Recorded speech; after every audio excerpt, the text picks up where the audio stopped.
Hello বন্ধুরা, আমি এখন সকালে তো আমি একটুখানি জিয়াসিটের জল শরবত খেয়ে নিয়েছি। তো এখন আমি একটু গোপালের প্রসাদ খাবো, এতটা খাবো না, একটু খাবো।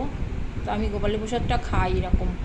আর মাছের ডিম একটু ছিল, তো আজকে নিরামিষ রান্না করতে বলেছে, তবুও মাছের ডিম ছিল, আমি এটা খেয়ে নেবো। রোববার যদিও কোনো নেই, দশহরা বললো নিরামিষ করতে, তো আমি খেয়ে নিলাম। আমার খিদা পেয়েছে এখন।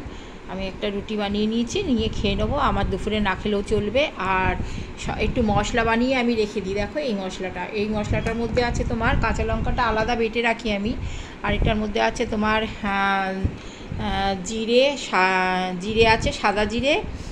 আর কি জানো, সাদা জিরে আছে, নুন আছে, একটুখানি চিনি আছে। আর যেহেতু সর্ষে আছে, দুরকম সর্ষে আছে, সাদা আর এই কালো সর্ষে, হ্যাঁ, রাই সর্ষে।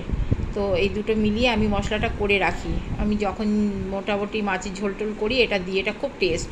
কালো জিরে ফোড়ন দিলে আর এইটা দিলে মোটামুটি হয়ে যাবে। আদা টাদা কিচ্ছু লাগে দিই না, আদাটা দিই না, আদা তো সব তরকারিতে যায় না অ্যাকচুয়ালি, টেস্টটা ওই জন্য। আর এটা খুব সুন্দর লাগে, তোমরা করে দেখতে পারো আর কমেন্টে জানিও। বাই। হ্যাঁ।